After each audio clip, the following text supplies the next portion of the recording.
This is a review of my Stiga Park Pro 540iX, a lawnmower I bought last year, which is over-specified for my domestic garden because it's capable of this kind of estate work.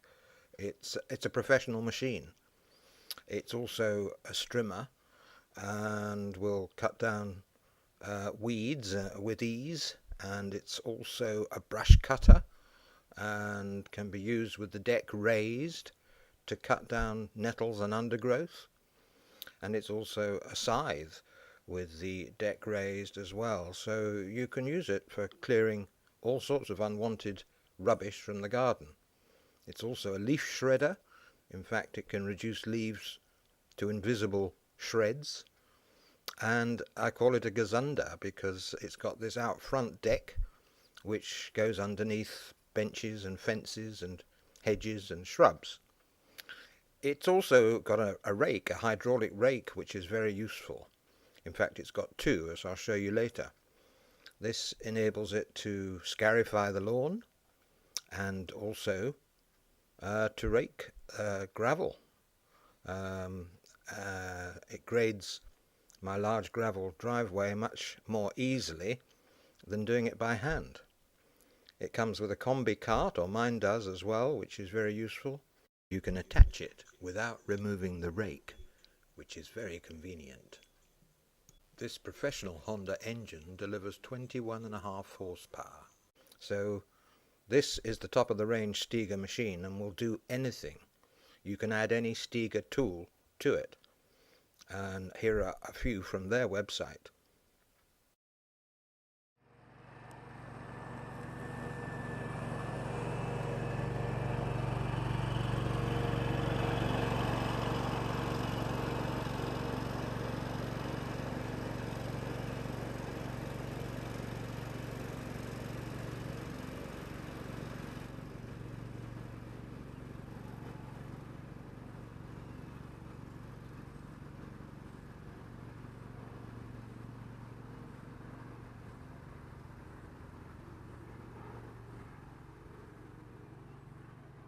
Yes, not much call for a snow thrower here in the south, but you never know. Anyway, you can see this is a workhorse, a real professional tool, and I wouldn't be without it, even though it's very over-specified for my little garden. But here we are. I will show you around and you can make your own mind up. I've got my home video followed by Stiga's own video, which is much better quality. This is my lawn, or part of it, and it's I'm not very proud of it.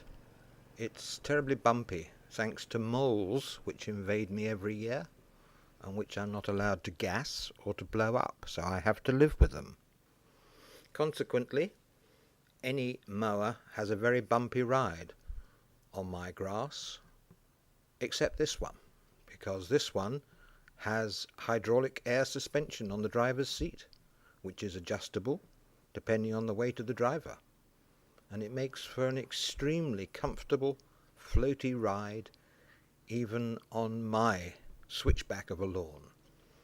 So from that point of view alone, I can't recommend this machine highly enough.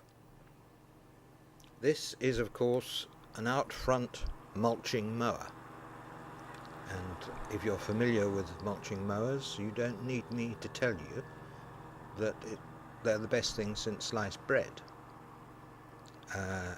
You won't see any grass clippings in this video, and that's because this grass, which is about an inch and a half long, is pulverized into particles so small that they simply fall down to the bottom of the sward, to the roots of the plant, where they eventually break down and fertilize the lawn. And for that reason, I think I have green, lush grass all year round, even in a hot, dry summer. So I think the mulching action is very beneficial to the grass. It helps if you cut it when it's dry rather than when it's wet, and it helps if you don't leave the grass too long, because it copes best with grass of up to about 1.5 to 2 inches, and higher than that, then you might see some grass clippings not drop to the bottom. But as I'm demonstrating here, the grass clippings completely disappear, and you won't even walk them into the house. So it's a wonderful system. More than that, when you get to a certain age, there's no grass bag to empty. With a lawn of my size, I'd have to empty the grass bag 50 times, and that can be hard work. So who wouldn't want a mulching mower? I don't know. It's a wonderful cutting method. This machine has an electric deck. This is operated from the dashboard, as you can see I'm doing. Lifts the deck up, which is useful for going over gravel or on road. It's also useful, as I'll show you later, for cutting tall weeds and undergrowth. And my machine has a rake at the back. Doesn't come standard like that. I have added the mechanism at the back, which is Stiga's electric tool lift, and a rake. So I can use the rake on the lawn to scarify it if I want to. It's also very good for flattening molehills, which is particularly relevant to me. And it's got many other applications too, as I'll show you shortly.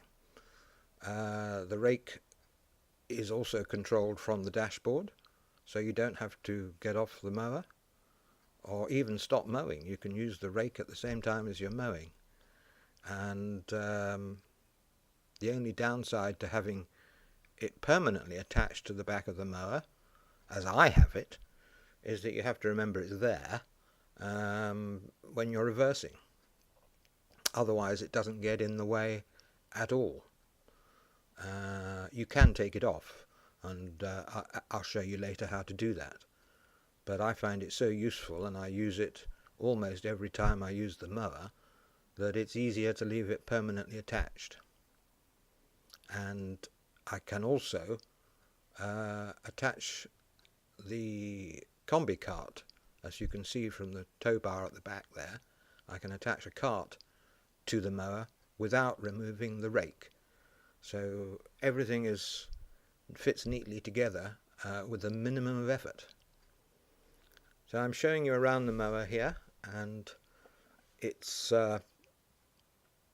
Stiga's finest, top of the range, or virtually, certainly top of the range Park Pro models, and it's well, the best part of 10 grand, I suppose, but for me it's worth it. This is the deck. It's 105 centimeters wide, and it's electric, which means it can be lifted up from the dashboard.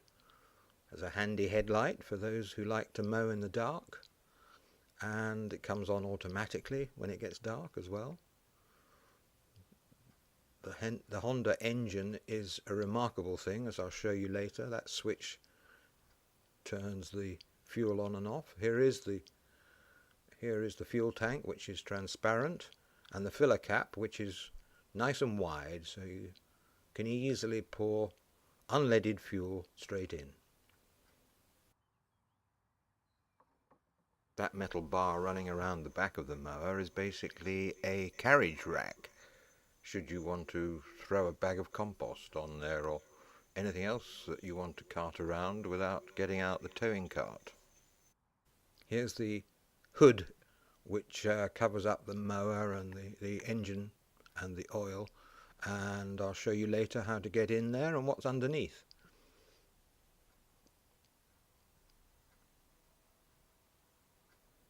That's the brake pedal on the left and the accelerator on the right. Showing you the seat adjustments here and the cushion underneath it.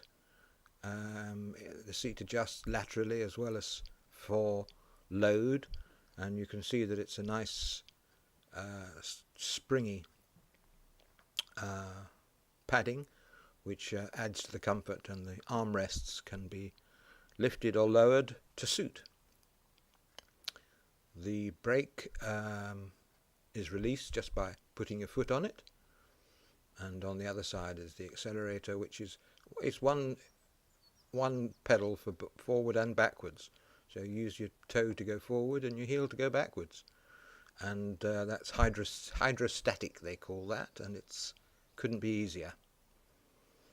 Here's the display, which features some useful data, including the temperature and whether the park brake is on, the revolutions of the blade, the battery voltage, and the hours that the machine has been in use.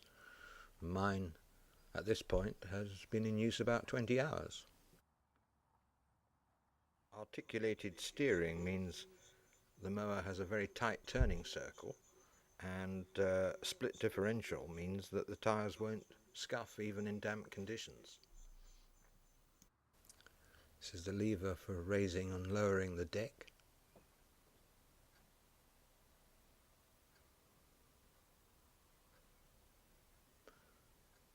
This is the height of cut gauge, which is the only way you know what height you've set the deck at. You adjust the height from a button on the dashboard, so you don't have to get off the mower. First of all, I'm starting the engine. Foot down on the brake, start the engine with a single push. That's the throttle, so fast push it forward to get maximum revs. Now I'm adjusting the cutting height from the button on the dashboard, and you'll see that arrow sliding backwards to point to the height of cut, which is set today at 3. This is being filmed in early May of 2016, so I'll keep the cutting height at this level until we get to July, when we can cut the grass as short as we like.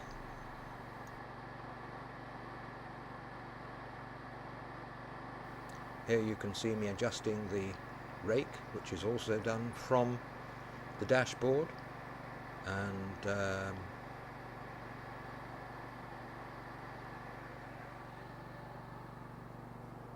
yellow button engages the blades. Now we've got the blades working, the throttle is forward, and the foot I'll demonstrate here forwards and backwards. Forwards with the front part of the foot,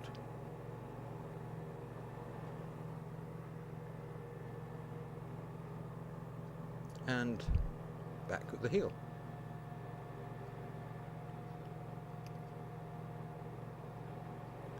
This is particularly convenient if you're cutting under a shrub and you've pushed the deck under some branches or foliage. You don't have to change pedals to get out. Sometimes you get in and it's quite difficult to move your foot, so you don't have to. As you may see, I sometimes steer with just one finger, thanks to what Stiga call hydraulic hydropiston power steering. Don't know much about that, but it is wonderfully light to maneuver. We're also picking up catkins on the lawn which have fallen down, and we can also pick up leaves in the autumn, which beats getting a hand rake out, I can tell you. When I say pick up, they get pulverized. They fall to the bottom of the grass roots as well and disappear completely. The combi deck means you can easily switch from bioclip mulching into conventional rear discharge of the grass clippings, but who in their right mind would choose to do that? I'm not sure. Mulch, mulch, mulch. In fact, my preference for going at about half speed is good for the mulching action, because that works better at slower speeds. This gives the blades plenty of time to cut the clippings many times under the deck before they fall to earth. and I'm trying to find some grass clippings here on the lawn to show you, but I can't. They've been magically hoovered up, but they haven't. Nobody's collected them. Nobody is running behind me with a Dyson. It really is remarkable. Honda developed this twin-cylinder motor engine for commercial use, and it's remarkably quiet. In fact, even with the blades engaged, this mower is surprisingly quiet. Reversing on this mower, and in fact on all Stiga mowers, is very intuitive, because as long as you don't change the steering wheel, the mower will reverse back along exactly the same path as it went in the forward motion, so you don't have to worry about bumping into anything, as you do with some mowers, where you have to keep looking over your shoulder, and the mower doesn't automatically follow the same path backwards as it did forwards.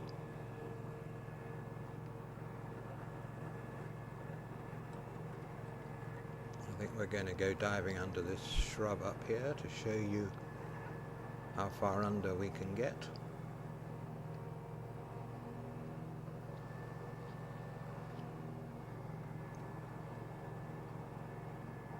Now that's quite difficult with any other kind of ride-on. I mean, you could get under there with a fly mower, I suppose.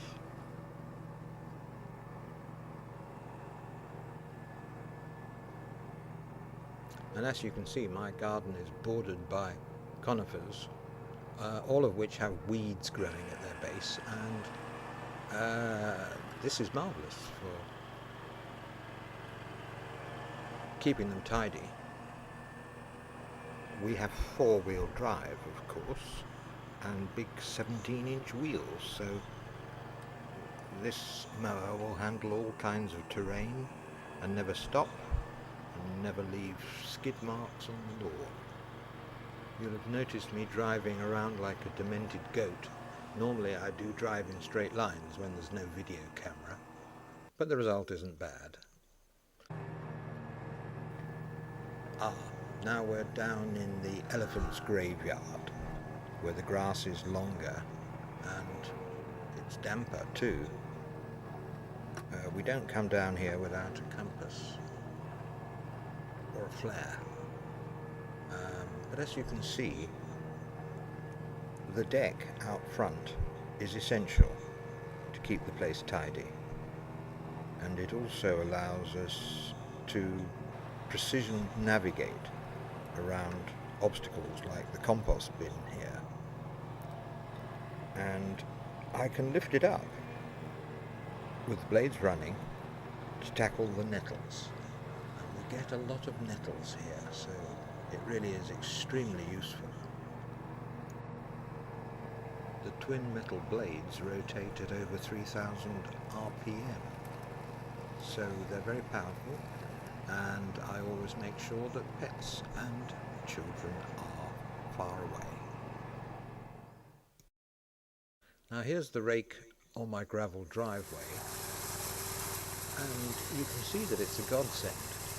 The alternative is hours of back-breaking work with a hand rake, and this does the job in minutes, even on a large gravel driveway. And yes, it pulls out the weeds too.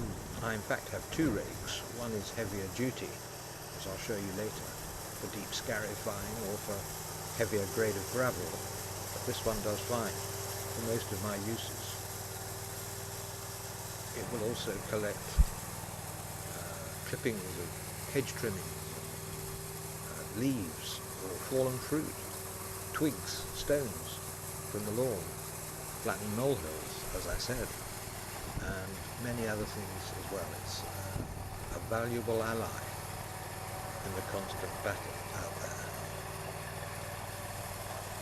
Now I'm going to get Dan to show you how to attach and remove the rake and the lift on the back of the mower.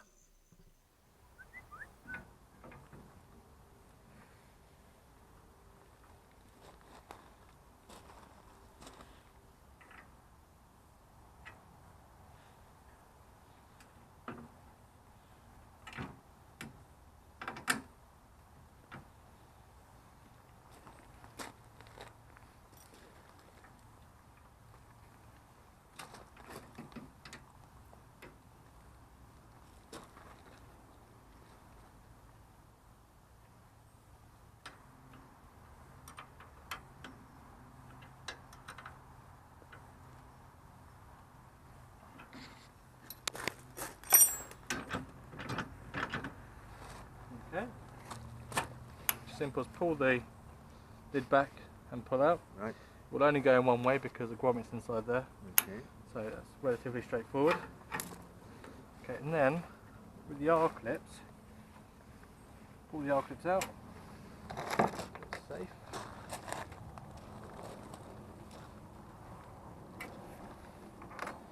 And what you can do is grab the back of the rake, just lift it up slightly, just take the weight off the pins. They will drop out. Right. Once they've dropped out, 2 hands on drop. That seems quite easy when you do it. Spin those out of the way, screwdriver with your thumb if you can. Yep. Just spin those out until they eject up. Yep. Catch up. That way. Very good. Okay. And now the switch to turn off the battery. So it's on this side. Okay, so this is your main power cut-off. So that would be off, and you can take the key out. So you can protect it from theft by taking it out. Essentially, if they haven't got that key, they're not going to start it up. Okay. Right. It will only go in one way as well. So find which way it goes in, and then turn. And a beep to let you know power's back on. Okay. While you're here, just visual checks. All your oil's down on this side, so you can just visually check, make sure you've got no oil leaks. And again, through your fuel sediment filter there, yep. Make sure it's all clear and free of debris. I can lift that with one finger, it's really light. Okay. So what you want to do is just remove the clips and the washer. Yep. Let the side drop. Same again this side.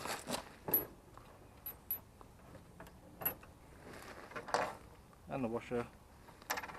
And let it drop. Remove this carabiner. There. Okay. And then from here, you can roll it up and click on. Gotcha.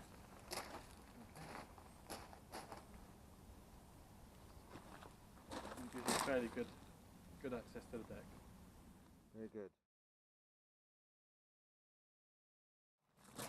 Go either side of that. Okay. Pin goes through, and then this can go on. Okay. Easy. That will pull it out of the way, and then you can tip. Well, somebody's still got to get off the machine to tip it. Yeah. But yeah.